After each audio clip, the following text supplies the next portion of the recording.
Assalamualaikum warahmatullahi wabarakatuh. Innal hamdalillah nahmaduhu wa nasta'inuhu wa nastaghfiruh wa na'udzu billahi min shururi anfusina wa sayyiati a'malina. May yahdihillahu fala mudilla lahu wa may yudlil fala hadiyalah. Wa ashhadu an la ilaha illallah wahdahu la syarika lah. Wa ashhadu anna Muhammadan 'abduhu wa rasuluh. Ya ayyuhalladzina amanu taqullaha haqqa tuqatih ولا تموتن إلا وأنتم مسلمون يا أيها الناس اتقوا ربكم الذي خلقكم من نفس واحدة وخلق منها زوجها وبث منهما رجالا كثيرا ونساء واتقوا الله الذي تساءلون به والأرحام إن الله كان عليكم رقيبا يا أيها الذين آمنوا اتقوا الله وقولوا قولا سديدا يصلح لكم أعمالكم ويغفر لكم ذنوبكم ومن يطع الله ورسوله فقد فاز فوزا عظيما أما بعد فإن أصدق الحديث كتاب الله وخير الهدى هدى نبينا محمد صلى الله عليه وسلم وشر الأمور محدثاتها فإن كل محدثات في الدين بدعة وكل بدعة ضلالة وكل ضلالة في النار wa usalli wa usallim ala nabiyyina Muhammadin wa ala alihi wa sahbihi ajma'in. Hadirin jamaah Jumat dimuliakan Allah Ta'ala. Ribuan tahun sebelum Nabi SAW diutus, berkumpullah 10 orang untuk membuat makar dalam rangka membunuh calon seorang Nabi. Mereka rapat dan menyampaikan beberapa usulan.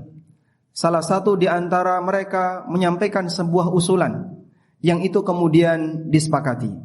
Mereka mengatakan, di antara yang usul ini mengatakan, uqtulu Yusufa an witrahuhu ardan yakhlu lakum wajhu abikum wa takunu min ba'dihi qauman salihin. Nabi yang dimaksud adalah Nabi Yusuf alaihissalam. Saudara-saudaranya Yusuf, mereka rapat untuk membunuh Yusuf. Di antara mereka ada yang mengusulkan, uqtulu Yusuf, bunuh saja Yusuf. Awitrahuhu ardan, atau buang dia ke padang pasir.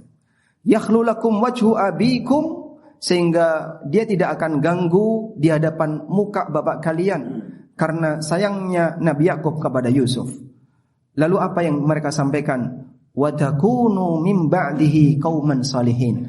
Dan setelah itu kita akan bareng-bareng menjadi orang saleh. Hadirin dimuliakan Allah Subhanahu wa taala. Dalam ayat ini Allah menceritakan sebuah tindakan jahat. Dan orang yang mau bertindak jahat ini punya rencana. Setelah kita berbuat maksiat, setelah kita membunuh, nanti mari kita bareng-bareng jadi orang soleh. Ketika orang punya rencana untuk berbuat taat, untuk beribadah, di saat dia ingin berbuat maksiat, maka dia tidak akan takut dengan maksiatnya. Dia akan semakin berani dan merasa bahwasanya maksiat itu akan hilang dosanya dengan ketaatan yang dia lakukan. Ternyata keadaan semacam ini dialami oleh manusia hingga sampai zaman sekarang. Kita jumpai ada banyak sekali orang betapa beraninya untuk melakukan perbuatan maksiat. Namun di saat yang sama dia merencanakan, setelah kita berbuat maksiat, nanti setelah ini kita sholat. Sebagai contoh, ada banyak orang yang punya anggapan, ketika orang mendapatkan harta yang haram, baik dari hasil riba, dari hasil suap, dari hasil korupsi, dari hasil sogok maupun yang lainnya, dia menganggap zakat itu kan bisa menyucikan harta. Setelah kita kumpulkan harta-harta haram nanti, kemudian kita keluarkan sebagian untuk zakat, maka seluruhnya akan jadi suci.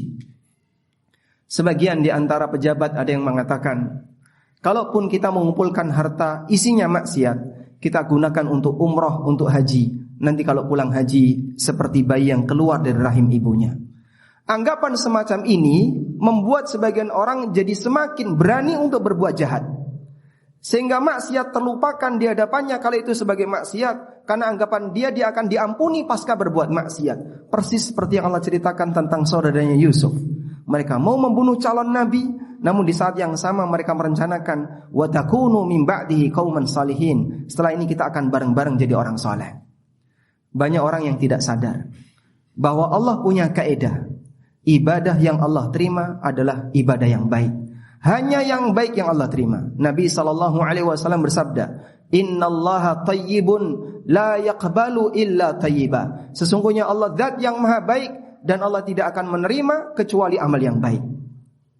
Sehingga amal yang dilakukan dari hasil yang jelek, baik dari harta yang statusnya haram atau amal yang dilakukan dari pendapatan yang dilarang oleh syariat, tidak akan diterima oleh Allah Subhanahu wa taala. Nabi SAW pernah bersabda dalam hadis riwayat Bukhari Muslim, "Innallaha la yaqbalu salatan bighairi tuhur wala sadaqatan min ghulul."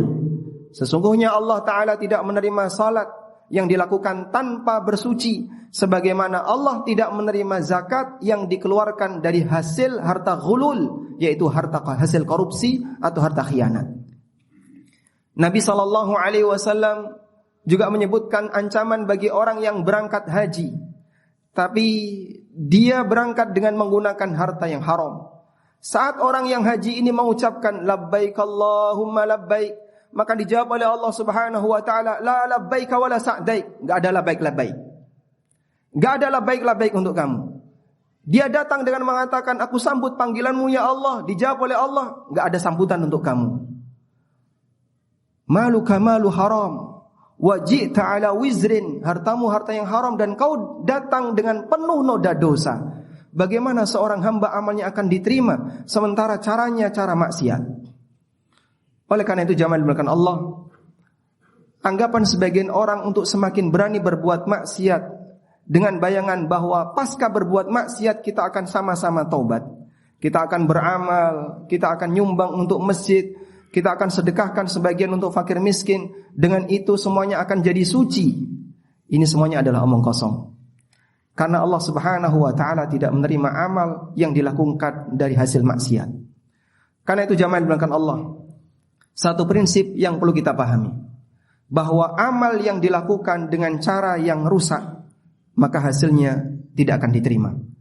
Ada sebuah kaidah yang mengatakan, kullu ma bunya ala fasidin fahuwa fasid. Semua yang dilakukan di atas landasan yang rusak, maka statusnya rusak. Artinya tidak diterima. Sehingga ketika orang salat tapi dia lakukan dengan cara yang salah atau berawal dari sesuatu yang salah, maka tidak akan diterima. Sebagaimana ketika orang membayar zakat namun hartanya adalah harta haram, juga tidak akan diterima. Dan kita perlu sadar, semuanya akan mempertanggungjawabkan perbuatannya di hadapan Allah Subhanahu wa taala. Amalnya belum tentu diterima, dan yang pasti harta yang haram yang dia kumpulkan, maksiat yang dia lakukan akan menjadi sumber musibah ketika dia menghadap Allah jika Allah tidak mengampuninya. Disebutkan dalam hadis riwayat At-Tabrani dari sahabat Sahal bin Sa'ad As-Sa'idi radhiyallahu anhu. Suatu ketika Jibril datang kepada Nabi sallallahu alaihi wasallam. Kemudian beliau menyampaikan sebuah pesan. Pesan disampaikan oleh Jibril kepada Nabi sallallahu alaihi wasallam yang hakikatnya itu adalah pesan untuk seluruh umat beliau. Karena yang lebih berkepentingan dengan pesan ini adalah umatnya yang jauh dari aturan Allah. Jibril mengatakan, "Ya Muhammad, ish ma syi'ta fa innaka mayyitun. Wa ahbib ma syi'ta fa innaka tufariquh." Wahai Muhammad, silahkan kau hidup sesukamu, karena yang pasti kau akan mati. Wa ahbib ma syi'ta, dan kau boleh cintai apapun yang kau cintai, namun yang pasti kau akan berpisah dengannya. Wa'mal ma syi'ta fa innaka majziyun anhu, dan di bagian akhir beliau berpesan, silahkan kau berbuat sesukamu, tapi ingat, kau akan dibalas sesuai dengan perbuatanmu. Keyakinan semacam inilah seharusnya selalu kita tanamkan. Perbuatan apapun yang kita lakukan tidak akan bisa selamat disebabkan karena kita mensedekahkan sebagian harta haram, karena itu tidak diterima oleh Allah. Perbuatan apapun yang kita lakukan yang isinya maksiat akan kita pertanggungjawabkan di hadapan Allah Subhanahu wa taala. Hidup tidak sekali, akan ada kehidupan yang kedua di mana manusia akan mempertanggungjawabkan semua yang telah dia kerjakan. Jamaah di belakang Allah Subhanahu wa taala, dengan menanamkan keyakinan bahwa nanti kita akan dihisab oleh Allah Subhanahu wa taala. Dan kaidah berkaitan dengan urusan dunia, yang halal dihisab, yang haram diazab. Tidak ada pilihan yang ketiga. Anda kalau mau mencari harta yang keluar dari dua hal ini, enggak ada. Karena dalam urusan dunia hanya ada dua kemungkinan, yang halal dihisab, yang haram diazab. Kita mohon kepada Allah Subhanahu wa taala, semoga Allah menjaga aktivitas muamalah kita agar harta kita tidak tercampur dengan sesuatu yang haram. Demikian sebagai khutbah yang pertama. Aqulu qauli hadza wa astaghfirullah.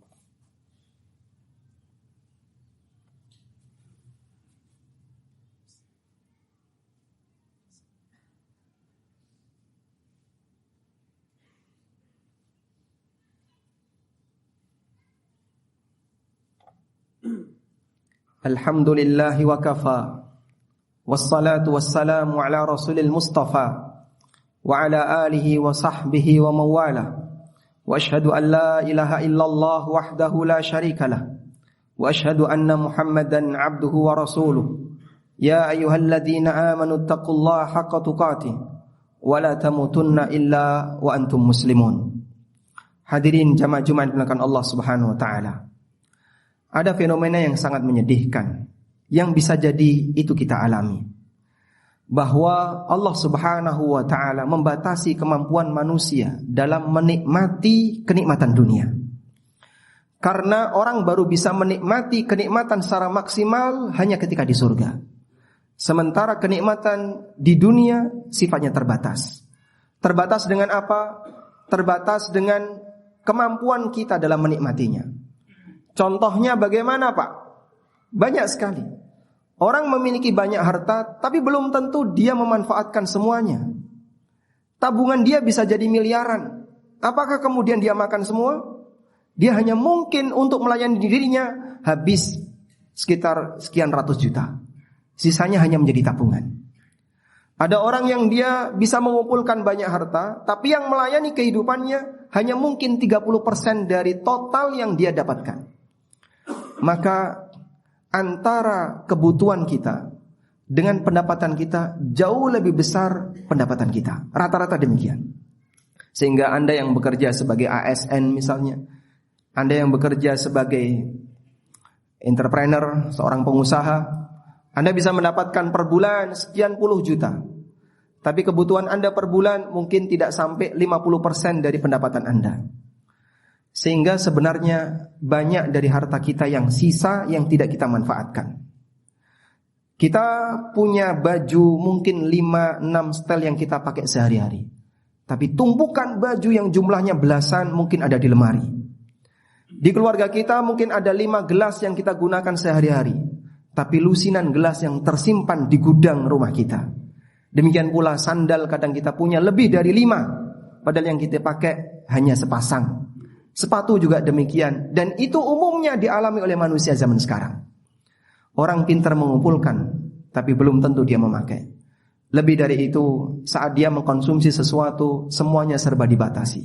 Makanan ini pantangan bagi dia, makanan ini resiko kolesterol bagi dia, makanan ini resiko gula dan seterusnya. Akhirnya dia membatasi diri. Duit yang banyak bisa dipakai untuk beli makanan yang nikmat, tapi dia gak bisa mengkonsumsinya. Demikianlah cara Allah membatasi kemampuan kita terhadap kenikmatan dunia. Karena itu Nabi SAW memberikan definisi rizki yang sebenarnya bukanlah jumlah pendapatan kita, tapi rizki yang sebenarnya adalah harta yang melayani kehidupan kita. Rasulullah SAW bersabda, Yaqulu ibnu Adam mali mali. Manusia selalu mengumpulkan ini hartaku, ini hartaku. Wa hal laka min malika ya ibnu Adam. Padahal hakikat dari hartamu itu wahai manusia, illa ma akalta fa afnaita wa ma labista fa ablaita wa ma tasaddaqta fa amdaita. Hakikat dari hartamu wahai manusia hanya ada 3 kemungkinan. Yang kau makan sampai habis, yang kau pakai sampai rusak, dan yang kau sedekahkan sehingga abadi di hari kiamat. Sementara yang kau kumpulkan belum tentu jadi hartamu. Kita ngumpulin tapi kita simpan. Kita ngumpulin tapi kita biarkan di rekening. Kita tidak memanfaatkannya. Belum jadi harta milik kita. Karena nanti ketika kita mati itu kita tinggal. Dan yang celaka adalah ketika ada orang ngumpulin dengan cara yang haram, dia kumpulin dengan cara yang terlarang, yang pasti dia akan dihisab dan diazab, tapi belum tentu dia menikmatinya. Maka renungkan jamaah yang dimuliakan Allah, dengan pemahaman semacam ini agar kita bisa menjadi hamba yang lebih waspada bahwa hidup ini tidak disia-siakan oleh Allah. Semuanya nanti akan kita pertanggungjawabkan di hadapan Allah Subhanahu wa taala kelak di yaumil qiyamah. Kita mohon kepada Allah Semoga Allah memberikan bimbingan kepada kita dan kekuatan kita untuk selalu bersabar dalam beraktivitas muamalah maupun beraktivitas ketika interaksi dengan yang lain, sehingga Allah Subhanahu wa taala jadikan akhir hidup kita dalam keadaan nol dari harta haram dan nol kezaliman dari kepada orang lain. Allahumma salli ala Muhammad wa ala ali Muhammad kama sallaita ala Ibrahim wa ala ali Ibrahim innaka Hamidum Majid. Allahumma ighfir lil mu'minina wal mu'minat wal muslimina wal muslimat al ahya'i minhum wal amwat innaka sami'un qaribun mujibu da'awat ya qadiyal hajat. Rabbana ighfir lana wa li ikhwanina alladhina sabaquna bil iman wa la taj'al fi qulubina ghillan lil ladzina amanu rabbana innaka raufur rahim. Allahumma a'inna ala dzikrika wa syukrika wa husni ibadatik. Rabbana atina fid dunya hasanah wa fil akhirati hasanah wa qina adzabannar. Wa sallallahu ala nabiyyina Muhammadin wa ala alihi wa sahbihi wa sallam. Wa akhiru da'wana anil hamdulillahi rabbil alamin wa qumu ila salatikum. Daurah ANB Academy bersama Ustadz Aminur Bait, Ustadz Julian Purnama, dan Ustadz Ristian Ragil Putradianto. Ahad 26 Mei 2024. Mulai jam 8 sampai dengan jam 15 waktu Indonesia Barat. Bertempat di Hotel Green Alia Prapatan, Jalan Prajurit KKK Usman dan Harun, Senen, Jakarta Pusat. Informasi dan pendaftaran hubungi 0812 2616 9790.